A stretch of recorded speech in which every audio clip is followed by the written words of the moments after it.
Ei, me fala uma coisa, você sabe o que é uma heresia? Afinal de contas, como eu identifico uma heresia? Você sabe a diferença entre seitas e heresia? Me fala um nome de uma seita herética hoje, em pleno século XXI. Você sabe me dizer se na sua igreja existe alguma heresia? Essas e outras questões serão respondidas nesta videoaula, então não percam!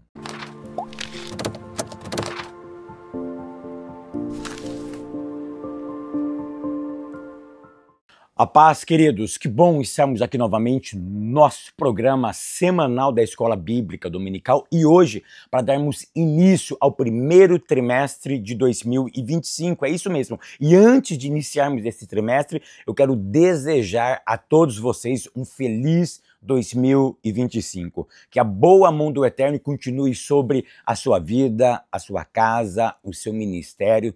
Que realmente esse ano seja um ano onde você possa contemplar a beleza da formosura do Senhor sobre a sua casa. Que esse ano você continue crescendo na graça e no conhecimento de nosso Senhor e Salvador Jesus Cristo. Que esse ano realmente seja um ano de mais crescimento, onde você se debruça, onde você fique mais apaixonado, mais enamorado pela santa e bendita palavra de Deus e pela própria presença do Espírito Santo, que ele te guarda, te livra, que ele realmente te proteja. Eu espero que esse ano de 2025 você fique o ano inteiro fiel a Deus e conosco aqui. Lembrando que agora nós estamos começando um novo trimestre, e esse trimestre tem como título Em Defesa da Fé. Nós vamos falar 3 meses, serão 13 videoaulas, onde eu vou abordar com propriedade tudo sobre heresia. Você gosta de heresia? Você sabe identificar uma heresia? O que é uma heresia, Fábio? Eu ouço tanto falar sobre heresia. Por exemplo, na internet está lotado de pastores, de pastoras, de padres, de bispos, de pessoas pregando o evangelho, falando da Bíblia, falando de Deus, mas afinal de contas, como que eu sei identificar a verdadeira fala? Como que eu sei se aquela pessoa está falando o que a Bíblia diz ou o que a Bíblia não diz? Porque afinal de contas, todos eles usam a palavra de Deus. Muito cuidado. Primeiro ponto, nem todo mundo que usa a palavra de Deus a interpreta de forma correta. Então não é porque está usando a Bíblia Sagrada, essa pessoa está interpretando a palavra de Deus de forma equivocada. É por isso que nesse trimestre nós vamos nos aprofundar acerca de tudo que fala sobre heresia. Por quê? Porque as heresias antigas, elas simplesmente colocaram uma roupinha moderna e elas estão aperfeiçoando as suas antigas besteiras, as suas antigas interpretações equivocadas acerca da palavra de Deus.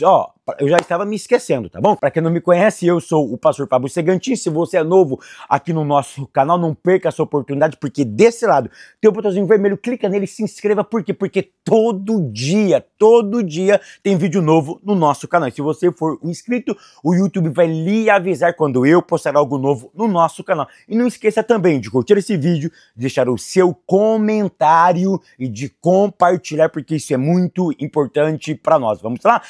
Você já foi na aba comunidade aqui no YouTube? Porque todos os dias eu faço uma enquete bíblica. Eu coloco uma pergunta bíblica e a maioria, ou seja, 99% das vezes até hoje, não teve uma vez que eu fiz uma enquete e todo mundo acertou a resposta. Isso mostra o que para nós? O quanto nós precisamos mergulhar ainda mais na palavra de Deus para nós conhecermos a razão da nossa fé. Lição de número 1, que tem como título, que diz o seguinte: quando as heresias ameaçam a unidade da igreja. O tópico primeiro, as ameaças dos lobos vorazes. Olha o que diz em Atos, capítulo de número 20, do verso 28 ao verso de número 31. Nesse texto de Atos, capítulo 8, Lucas, ele me informa que o apóstolo Paulo, ele tinha medo. O apóstolo Paulo tinha uma grande preocupação, que após a morte dele, ele usa o termo após a minha partida, O medo do apóstolo Paulo, que após ele deixar de existir, após ele deixar de perambular aqui juntamente conosco, lobos ferozes ou cruéis iriam literalmente devorar o rebanho de Deus. O medo do apóstolo Paulo era que após a sua partida, essas pessoas ganhassem mais proeminência. Por que ele tinha medo? Por algumas razões. Primeiro, Paulo aqui, ele tinha a seguinte ideia, que ele realmente cuidava da igreja. Porque no ponto 1, eu preciso aprender quais são os cuidados pastorais. E os cuidados pastorais, no mínimo, são 3. Um pastor, ele tem no mínimo 3 funções dentro do rebanho de Deus. Olha o que diz Atos capítulo 20, verso 28. O pastor, o líder espiritual, que nesse texto aqui é chamado de bispos. Os bispos são os pastores, são os líderes da igreja. É aquele homem que foi chamado para orientar a igreja. Então esse homem ele tem 3 funções primordiais. Primeira delas, alimentar. Segunda orientação, ou segundo propósito, ou a segunda função pastoral é guiar. E uma outra função é proteger. O pastor ele tem que alimentar, guiar e proteger. Um pastor que não alimenta, não guia e não protege o seu rebanho, ele coloca esse rebanho à mercê dos lobos cruéis, dos lobos vorazes. A função literal de um pastor é de alimentar. Então nós precisamos entender, pastor que não alimenta, ele não está cumprindo o seu chamado. Um pastor que não guia, um pastor que não protege o rebanho de Deus, ele está deixando esse rebanho à mercê. Fabio, mas como que eu alimento, como que eu guio, como que eu protejo o rebanho de Deus? Não existe outra ferramenta a não ser a palavra de Deus. Pastor que é pastor para guiar, alimentar e proteger o rebanho de Deus, ele faz isso com a palavra de Deus. Não existe outro método, não existe uma outra receita de pastor sem Bíblia. Hoje está na moda pastor ser pastor sem Bíblia. O que ele usa? Eles usam algumas ferramentas, por exemplo, as ferramentas do coach.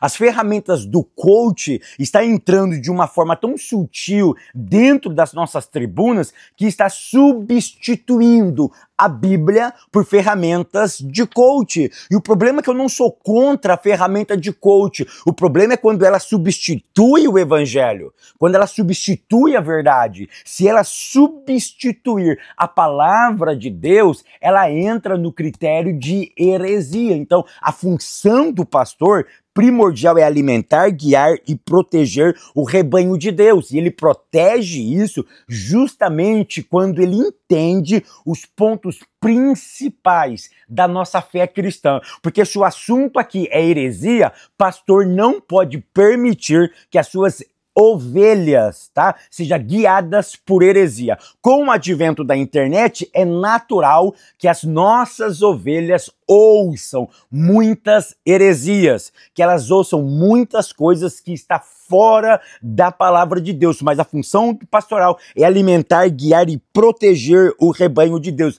E façamos isso com a palavra de Deus. Ponto 2, olha o que Paulo diz agora no verso 29 do capítulo 20 de Atos dos Apóstolos. Depois da minha partida. Paulo aqui, ele está demonstrando o quê? Zelo.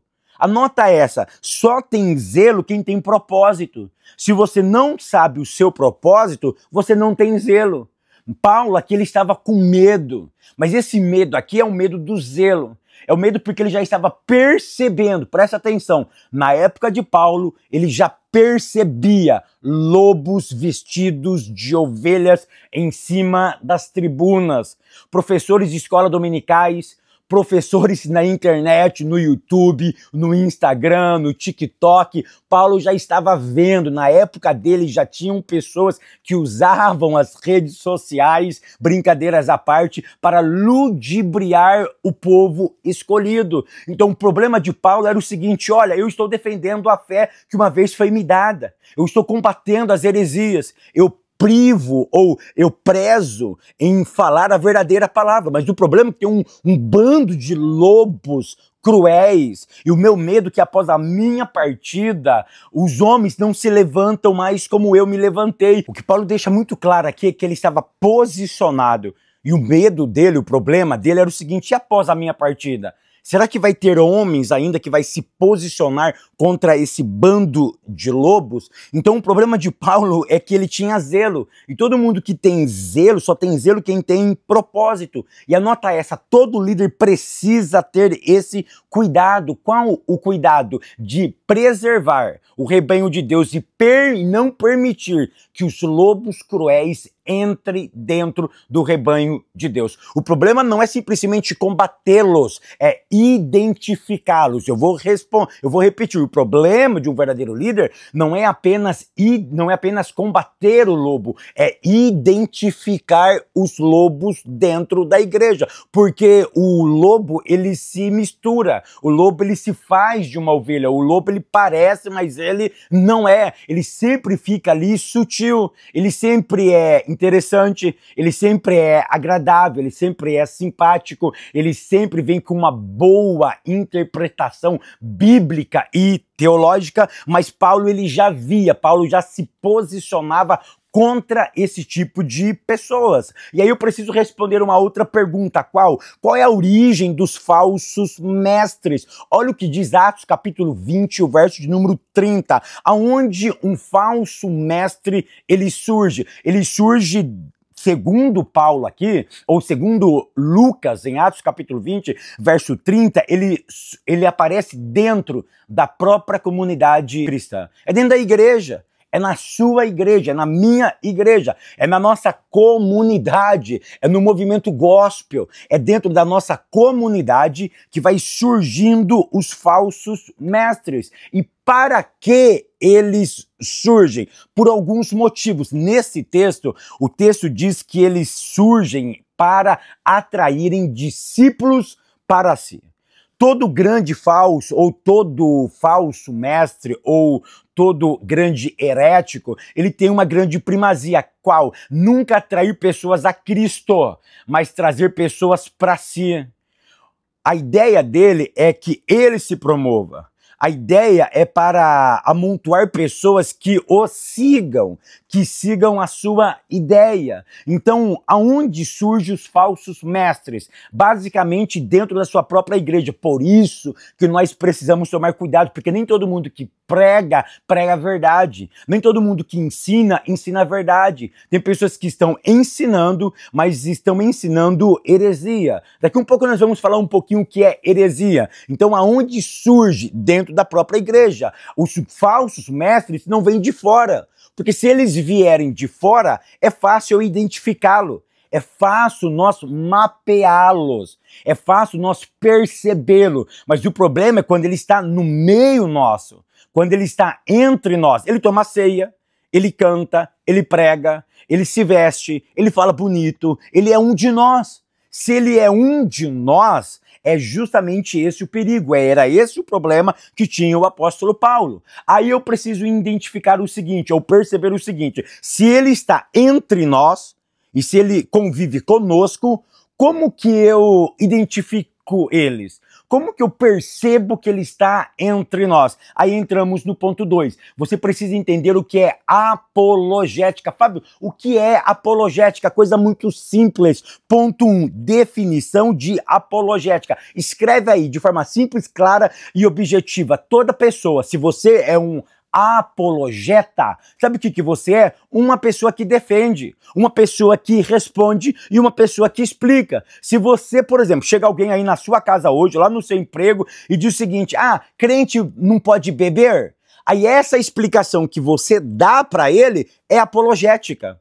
Você está de forma apologética explicando a razão da sua fé. Então o que é o apologeta? O apologeta é o explicador, é aquele que responde, é aquele que se posiciona mediante um tratado de fé. É o seu posicionamento. Apologética aqui não tem nada a ver com o nível de intelectualidade sua. Tem a ver com o seu posicionamento com aquilo que está escrito nas Sagradas Escrituras. Se está escrito, está escrito. Se não está escrito, não está escrito. Então, o que é o apologeta? É aquele que defende, é aquele que explica e é aquele que responde à razão da sua fé. Por que você é crente? Você parou para pensar nisso? Por que eu sou crente? Por que eu sou um cristão? Por que eu não faço o que outras pessoas estão fazendo? Ou por que eu estou fazendo aquilo que muitas pessoas não estão fazendo? Responder isso daí é ser um apologeta. E eu respondo isso, Fábio, como que eu consigo responder isso? Da minha própria cabeça? Não. Eu respondo, as minhas respostas precisam ser bíblicas. É por isso que o apologeta, ele responde, ele explica baseado no texto que ele leu das Sagradas Escrituras. Por isso a importância de nós hoje voltarmos à palavra de Deus. É ela que responde todas as questões da atualidade. O grande X da questão é que hoje nós estamos vivendo em uma das eras que tem mais informação. Você sabia que hoje qualquer pessoa tem mais informação do que o presidente dos Estados Unidos na década de 90? É isso mesmo. Com o seu telefone na mão e com uma internet, você tem mais informação do que o presidente dos Estados Unidos na década de 90. Isso daqui é um privilégio, mas ao mesmo tempo, essa loucura pelos vídeos curtos, essa loucura, essa dopamina, que eu não fico mais do que 3, 4, 5 segundos ouvindo alguma coisa, está destruindo a nossa capacidade de responder, a nossa capacidade de explicar. Por quê? Eu só respondo aquilo que eu entendo. Se eu não entendo, eu respondo baseado na minha crença, baseado na minha mente. E você não pode responder uma pergunta bíblica baseado no que eu acho. Ah, eu acho isso, meu irmão. Ah, eu acho aquilo. Não, você não responde baseado naquilo que você acha. Você tem que responder baseado naquilo que você lê, naquilo que você está escrito. Se está escrito, você defende. Se está escrito, você responde. Se está escrito, você explica. Se não está escrito, não tem como argumentar, não tem como explicar, não tem como defender. Tem que estar escrito. Aí eu entro no ponto 2. A que defesa Pedro se refere? Pedro diz que eu tenho que defender a minha fé. Mas que fé? Que defesa é essa? Defender o quê? Defender o testemunho? Não. Você tem que defender as suas crenças. Você tem que defender literalmente a razão da sua fé. O que é a razão da fé? De forma muito simples, é o conjunto de crenças sua. Por exemplo, você acredita que Jesus nasceu da Virgem Maria. Isso é uma crença. Se alguém disser para você que Jesus não nasceu de uma virgem e da Virgem Maria, você vai combater, você vai defender, você vai explicar. Por exemplo, uma outra crença que nós acreditamos, que Jesus ressuscitou ao 3º dia, mas como ele ressuscitou? Em corpo. O próprio corpo dele foi ressuscitado. Ele foi o primeiro ser na história a morrer, a ressuscitar e viver eternamente. Isso é uma crença. A crença do cristianismo baseia-se justamente na imortalidade do Cristo, na ressurreição do Cristo. Isso é uma razão da fé cristã. Uma outra razão da fé cristã é a Trindade. Uma outra razão da nossa fé é a pecaminosidade. Se eu entendo que nós somos pecadores e que eu necessito da graça de Deus, então eu expurgo, eu divorcio todo outro tipo de crença que passa a acreditar que eu não sou fruto do pecado, que o pecado, na verdade, é uma invenção sociológica e não uma invenção ontológica. O que é ontológico, Fábio? Está dentro de mim. E o que é sociológico? É uma construção da sociedade. A sociedade me disse o que é pecado e o que não é pecado. A ontologia diz o contrário. A ontologia vai dizer que está dentro de mim. Eu já nasci com essa predisposição para fazer determinadas coisas. Eu já nasci pronto para pecar. Se eu entendo que o pecado é ontológico, eu preciso de uma graça. Porque se ele fosse sociológico, com ferramentas sociológicas, eu combateria o pecado. Mas como ele é ontológico, ele está dentro de mim, eu preciso de ferramentas externas. Eu preciso de uma ferramenta sobrenatural. E a Bíblia me dá essa receita. Como que eu venço o pecado? Com a graça de Jesus. Ou seja, a graça de Jesus é a razão da minha fé. Então, se eu entendo que o pecado ele não é fruto de um encontro sociológico, mas de algo ontológico, eu já nasci com isso, eu entendo também que a graça é um presente dada a toda a humanidade, capaz de eu ter a capacidade de viver eternamente, ou enquanto eu estiver aqui, de bem com Deus. Se eu tiver essa mentalidade, a minha vida ganha realmente uma outra perspectiva de vida. Aí eu entro no ponto 3. Por que devemos combater as heresias? No mínimo por duas razões. Primeira razão, pela defesa própria. Olha o que diz em 1 Timóteo capítulo 4, verso 16, para minha própria defesa. Eu primeiro preciso estar defeso. Eu preciso aprender a me defender. Por quê, Fábio? É simples e claro. Se eu não consigo defender-me dos ataques, como que eu vou aplicar o segundo propósito? Qual é o segundo propósito? Por que devemos combater as heresias? Para ajudar os outros na compreensão da fé, da própria fé. Se eu não consigo combater as heresias que chegam até a mim, se eu não consigo ter uma defesa própria, como eu vou ajudar outras pessoas a combater a fé que uma vez foi dada aos santos? Então, primeiro eu preciso aprender a me defender. Depois que eu identifiquei as heresias, depois que eu tenho uma defesa pronta, agora eu estou apto, agora eu estou preparado para ajudar outras pessoas a identificar também as heresias e combater essas heresias. Então, por isso que eu preciso aprender a combater as heresias, porque primeiro eu me posiciono e depois eu ajudo outras pessoas a identificar as heresias. Tópico terceiro. Mas afinal de contas, o que são heresias? Ponto 1, seitas e heresias. Fábio, afinal de contas, me explica o que é seita e o que é uma heresia, de forma muito simples, clara e objetiva. O que é seita? É um grupo de herético. Então, o que é seita? É um grupo, é um aglomerado de várias pessoas. No original, a palavra aireses significa tanto seita como heresia. Mas, afinal de contas, o que é uma seita? É um grupo de herético. O que é uma heresia? A heresia é um posicionamento, é uma crença de uma verdade. É uma crença. Eu decido acreditar nisso. Então isso é uma heresia. Aí um monte de gente que está envolto dessa crença, aí se tornou uma seita. Então o que é uma seita? É um grupo de pessoas que acredita em uma crença antibíblica. Então o que é seita? É um grupo. E o que é uma heresia? A heresia é a crença desse grupo.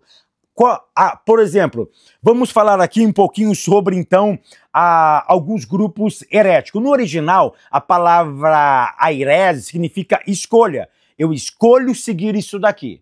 Então, essa escolha é aireses, é uma heresia. Então, a seita é um grupo que aceitou seguir aquele propósito. Aí eu preciso entender o seguinte, dentro do contexto original, aireses ou heresia é um grupo que decide seguir alguma coisa. Fábio, mas explica isso para mim hoje. Quais são os grupos heréticos que nós temos hoje? Eu vou falar alguns aqui. Por exemplo, Testemunha de Jeová, Mormons. Eu vou falar aqui uns que são, assim, clássicos, mas depois eu vou falar os polêmicos, tá? Tabernáculo da Fé. Então nós temos aqui Mormons, Testemunhas de Jeová. Fabio, mas na Bíblia diz que os cristãos foram chamados também de seitas lá no livro de Atos dos Apóstolos. É verdade, mas quem os chamavam não eram os verdadeiros. Então presta atenção, quem os chamavam não eram os verdadeiros. Eram aqueles que tinham a ideia que eles eram os verdadeiros. Depois que foi definido a crença dos apóstolos, a base, a coluna dorsal do cristianismo. Então, quem não segue a doutrina dos apóstolos são chamados de heréticos, são chamados de seitas. É simples assim. Fabio, então nós temos aqui hoje Testemunha de Jeová, Mormons, nós temos aqui Tabernáculo da Fé, nós temos aqui, vou falar assim, alguns mais polêmicos. Por exemplo, Adventista do Sétimo Dia. Eles são um grupo herético. Fábio, mas nós temos grandes homens, eu sei. Hoje, o homem mais renomado deles, que estão nas redes sociais e que todo mundo conhece, é o Dr. Rodrigo Silva. Ele participa de uma igreja herética. Ele participa de um movimento herético. Ali tem muito mais prioridade. Eles dizem que não, mas na verdade eles têm muito mais prioridade no que a Ellen White fala do que às vezes o que a própria Bíblia diz. Eles pegam os princípios da Ellen White e comparam com a Bíblia Sagrada. A comparação de Ellen White é comparada com a Bíblia. Então, se o que a Ellen White diz está em conformidade com a Bíblia, o que a Bíblia diz tem parâmetro na Ellen White, isso tem muito mais primazia. Então eu preciso entender. Nós temos outras heréticas dentro da nossa comunidade hoje, por exemplo, a Igreja da Graça, a Igreja do Reino de Deus. São igrejas que levantam movimentos heréticos. Por exemplo, o movimento neopentecostal. Aqui eu quero abrir um parênteses. O movimento neopentecostal é o seguinte: esse movimento, muitas coisas são heréticas. Tem muita heresia dentro do movimento neopentecostais. Embora tenha alguns pastores dentro do movimento neopentecostal que eles abraçam a ortodoxia da Bíblia. Então vamos diferenciar aqui. O neopentecostalismo é um braço herético. Existe muita heresia dentro do neopentecostalismo, mas vale salientar que tem muitos pastores que acreditam no movimento, que fazem parte do movimento neopentecostal, mas que eles não abraçam todo o movimento do neopentecostalismo, abraçando então a ortodoxia bíblica. Então eu preciso diferenciar o seguinte: existe as seitas, os grupos heréticos, mas existe também as heresias dentro daquelas igrejas chamadas conservadores. Por exemplo, um movimento conservador, na verdade, é o maior movimento conservador do Brasil, as Assembleias de Deus, a qual eu faço parte, a qual eu sou pastor das Assembleias de Deus no Brasil. Mas dentro das Assembleias de Deus, existem algumas heresias sendo pregadas por determinados pastores. Então, presta atenção no que eu vou te dizer. O grupo Assembleia de Deus não é uma seita. Tá? Mas dentro dela existe homens pregando algumas heresias. Então a Assembleia não é uma seita herética, mas dentro dela existe alguns pastores que pregam heresia. Já existe outros grupos que o grupo inteiro é uma seita herética. Por exemplo, os Mormons, Testemunha de Jeová, por exemplo, Adventista do Sétimo Dia, e outros grupos, por exemplo, Tabernáculo da Fé, são movimentos exclusivamente heréticos. O grupo é herético. Já existem outras igrejas, não. Por exemplo, a Deus e Amor não é um movimento herético, mas existe algumas heresias sendo pregadas dentro da igreja Deus e Amor. Por exemplo, esse monte de church hoje. No Brasil tá cheio de church. É church pra lá, é church pra cá, todo mundo tem uma igreja chamada church.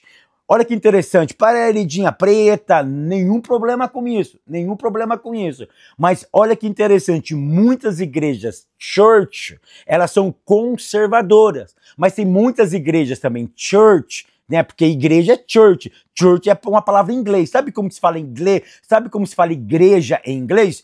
Church. Se eu falo church aqui nos Estados Unidos, eles sabem que eu estou me referindo a uma igreja. Aí pega essas palavras bonitas em inglês, leva para o Brasil. Você vai em que igreja? Na church. Peraí, mas igreja é church, church é igreja. Só mudou o país onde ela está. Mas virou modíssimo no Brasil ser chamado de church. Então eu preciso entender o seguinte, que algumas church no Brasil são heréticas. Mas sabe qual é o problema das church no Brasil? É que elas são grupos independentes. Porque o cara, geralmente quem abre uma church é alguém que não está feliz, não está de bem consigo mesmo na igreja onde ele está. Então ele tem a necessidade de ser o chefe. O problema das church é que a maioria deles não querem ser submissos a uma autoridade espiritual. Eles querem ser a autoridade espiritual. Eles querem fazer aquilo que eles entendem que é certo. Então, se eles entendem que certo é fazer determinada coisa, eles abrem uma church. Eles abrem uma igreja somente para si, aonde eles vão colocar as suas próprias ideias. Mas o problema é justamente esse, que na maioria dos casos, eles abrem igreja onde eles fazem a sua própria ideia, e a ideia deles geralmente não são bíblicas, geralmente não tem basamento bíblico. Mas esse modelo já acontecia no Novo Testamento. Lá na igreja em Atos, por exemplo, capítulo 5, verso 17, Atos 26, 5, lá em Atos, ou na igreja de Corinto, no capítulo 1 e no capítulo 2, já existiu o quê? Partidos políticos dentro da própria igreja, ou partidos gospel, ou partidos de church dentro da própria comunidade. Esse negócio de partido, de heresia, é coisa antiga. O problema é que só colocou uma roupinha nova. O problema é o ponto 3, as heresias da perdição. Esses homens, eles focam em doutrinas que não são bíblicas e eles começam a levar adiante. Então o que você precisa entender é o seguinte, você precisa entender que eles estão no nosso meio, você precisa aprender a identificá-los e depois que você identificá-los, você precisa ter coragem para expor as heresias que estão sendo pregadas nos nossos últimos dias. Que o Eterno continue te abençoando, te prosperando. Eu te espero no próximo vídeo, querendo Deus.